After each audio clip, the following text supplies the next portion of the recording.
দর্শক, প্রধান উপদেষ্টার কার্যালয়ের সামনে কিন্তু নোয়াখালীর যারা বিভাগের দাবিতে এসেছেন তারা কিন্তু এখানে বিক্ষোভ করছেন। আপনারা দেখতে পাচ্ছেন এই মুহূর্তে আমরা সরাসরি আপনাদেরকে দেখাবার চেষ্টা করছি।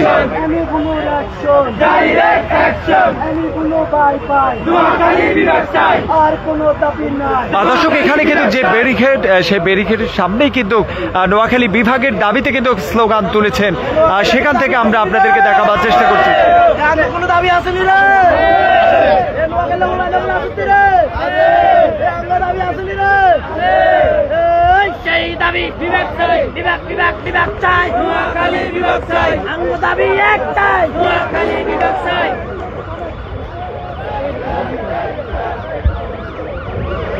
দর্শক, একের পর এক মিছিল কিন্তু আসছে নোয়াখালী। আজকে দিনব্যাপী তাদের যে দাবি, নোয়াখালী বিভাগের দাবিতে জাতীয় প্রেস ক্লাবের সামনে কিন্তু এসেছে। সেখান থেকে প্রধান উপদেষ্টার সাথে সাক্ষাৎ এবং স্মারকলিপি দেওয়ার জন্য কিন্তু নোয়াখালীবাসী কিন্তু এখানে এসেছেন।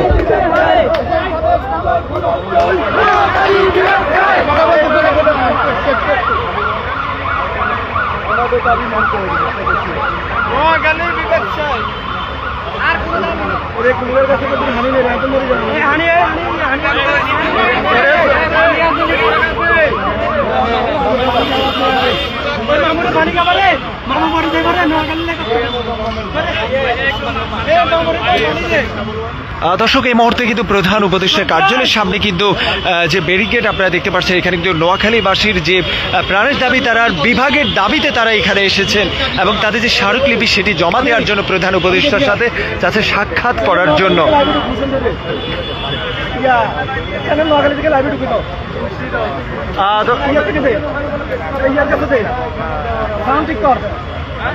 জহির ভাই,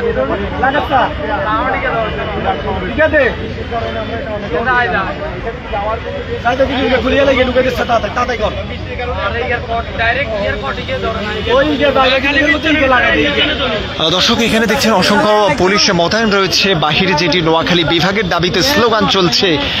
যে আপনারা জানেন যে সকাল থেকে জাতীয় প্রেস ক্লাবের সামনে যে নোয়াখালীবাসী তাদের যে সমাবেশ, তাদের যে দাবি, নোয়াখালী বিভাগের দাবিতে তারা ঢাকায় এসেছেন। সেই অনেকগুলো বাস নিয়ে কিন্তু আমরা দেখেছি প্রেস ক্লাবের সামনে। আজকে পুরো দিনব্যাপী বৃষ্টিতে ভিজে তাদের যে আন্দোলন, তারা কিন্তু সেই আন্দোলন চালিয়ে যাচ্ছেন নোয়াখালী বিভাগের দাবিতে।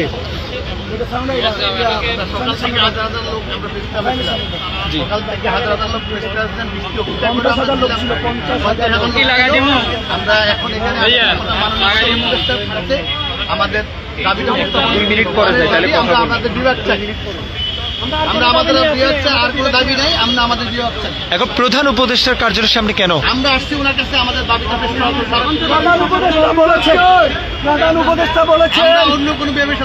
উপদেষ্টা বলেছেন, উপদেষ্টা মহোদয়কে আমরা নোয়াখালীবাসীর পক্ষ থেকে সালাম জানাই। তিনি বলেছেন, বাংলাদেশের কোন নাগরিকের যদি যৌক্তিকপূর্ণ দাবি থাকে শান্তিপূর্ণভাবে ওনাকে জানানোর জন্য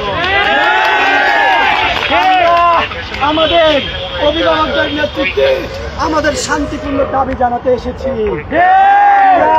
নোয়াখালী, লক্ষ্মীপুর, ফেনীবাসীর পক্ষ থেকে আমাদের প্রধান উপদেষ্টা মহোদয়কে সালাম জানাই। ওনার কাছে আমাদের দাবি, আমাদের বৃহত্তর নোয়াখালী, লক্ষ্মীপুর, ফেনী, চাঁদপুরের 1,20,00,000 মানুষ নিয়ে আমরা নোয়াখালী নামে নোয়াখালীকে বিভাগ চাই। আমরা রাজপথে শান্তিপূর্ণ আন্দোলন করছি। আমরা কোন সহিংসতায় বিশ্বাস করি না। নোয়াখালী বীরশ্রেষ্ঠ রুহুল আমিনের নোয়াখালী, এই নোয়াখালী ভাষা শহীদ সালামের নোয়াখালী। এই বীরশ্রেষ্ঠ রুহুল আমিনে তার বুকের তাজা রক্ত দিয়ে বাংলাদেশকে স্বাধীন করেছে। তিনি লাল সবুজের পতাকা এনে দিয়েছেন। আমরা সেই নোয়াখালীকে বিভাগ চাই, আমাদেরকে বিভাগ দিতে হবে। জি বলেন বলেন।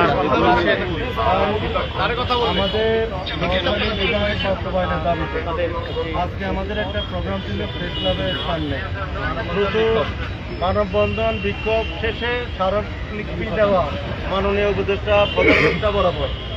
তার কারণে আমরা এখানে এসেছি। আমাদের লাখো জনতা প্রেস ক্লাবের সামনে আছে। আমরা শান্তিপূর্ণভাবে স্মারকলিপি দেওয়ার জন্য আমরা 2 কয়েক লোক এখানে এসেছি। আমরা সবাইকে আনি নাই। আমরা নোয়াখালী, ফেনী, লক্ষ্মীপুরবাসী আমরা ভদ্রজাতি, ভদ্র জেলার মানুষ। আমরা বিশৃঙ্খলা করতে চাই না। আমাদের এই sir K M Mozammel sir, উনিও সাবেক সচিব। আমরা রাজনীতি এবং সমাজনীতি এবং ব্যবসা বাণিজ্য করে আমরা বলে দিচ্ছি, আমাদের এখানে যারা আছে প্রত্যেকটি লোক দায়িত্ব পালন। আমরা কোনো বিশৃঙ্খলা চাই না। আমরা চাই আমাদের স্মারকলিপিটা আনুষ্ঠানিকভাবে আমরা হস্তান্তর করি। বৃষ্টি বাদলের কারণে বিচ্ছিন্নভাবে হয়তো স্মারকলিপি আমরা আনুষ্ঠানিকভাবে দিতে চাই, যার কারণে আমাদের আন্দোলনের আহ্বায়ক এম মোজাম্মেল সাহেব এবং আমি সদস্য সচিব মোহাম্মদ হুমায়ুন কবির চৌধুরী সহ আমরা এখানে উপস্থিত হয়েছি। আপনারা আমাদেরকে হয়তো আমাদের স্মারকলিপিটি নিয়ে নেন অথবা আমাদের 3-4 জনকে ওখানে যাওয়ার ব্যবস্থা করুন। আমরা শান্তিপূর্ণভাবে অবস্থান করব। আমরা সোজা কথা আমাদের ফেনী, লক্ষ্মীপুর দর্শক, নোয়াখালী বিভাগের দাবিতে আজকে পুরো দিনব্যাপী যে প্রেস ক্লাবের, জাতীয় প্রেস ক্লাবের সামনে যে মানববন্ধন এবং সমাবেশ তারা করেছে, এই মুহূর্তে কিন্তু প্রধান উপদেষ্টার কার্যালয়ের সামনে তারা যে মিছিলটি নিয়ে এসেছেন, আমরা এই মুহূর্তে দেখছি তারা কিন্তু স্লোগান দিচ্ছেন, তাদের বিভিন্ন দাবিগুলো তুলে ধরছেন।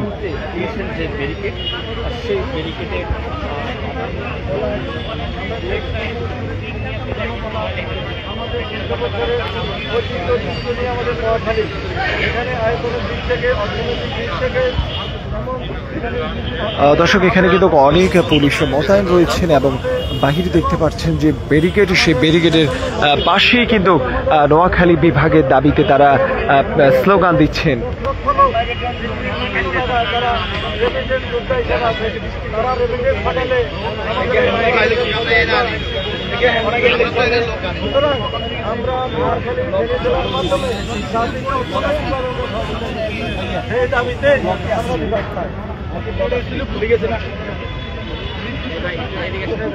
জহির ভাই,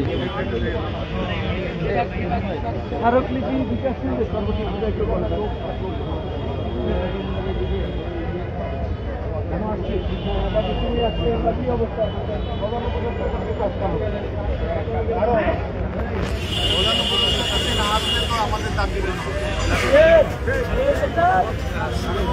দর্শক, প্রধান উপদেষ্টার কার্যালয়ের সামনে এই মুহূর্তে আমরা দেখছি এখানে পুলিশ মোতায়েন এবং যে ব্যারিকেডের বাহির যেটি নোয়াখালীবাসীর যে দাবি, নোয়াখালী বিভাগের দাবিতে তারা কিন্তু বিক্ষোভ করছেন। এই মুহূর্তে কিন্তু সাংবাদিকদের উদ্দেশ্যে কথা বলছেন নোয়াখালী বিভাগ বাস্তবায়ন কমিটির যারা রয়েছেন তারা। সেই জায়গাটার মধ্যে নোয়াখালীকে অন্য একটা জেলার মধ্যে একটা বিভাগের প্রস্তাব করা হচ্ছে, যেটা করেছেন জনপ্রশাসন সংস্কার কমিশন। আমরা জনপ্রশাসন সংস্কার কমিশন এই যে আমাদেরকে অন্য একটা জেলার সাথে অন্তর্ভুক্তিকরণের বিষয়টা যেটা এনেছে, সেখানে কিন্তু কোনো রকম গণশুনানি করা হয়নি। কারোর সাথে, কোনো জেলার সাথে বা জেলা প্রতিনিধির সাথে কারো কথা হয়। এখন ওনারা বলবেন রাজনৈতিক দলের সাথে আলোচনা, রাজনৈতিক দলের 28টা দলের সাথে তারা বলছে আলোচনা হয়নি। এবং আমরা নোয়াখালীর 31 জনের যে আপনি আমাদের অন্য একটা জেলার আমরা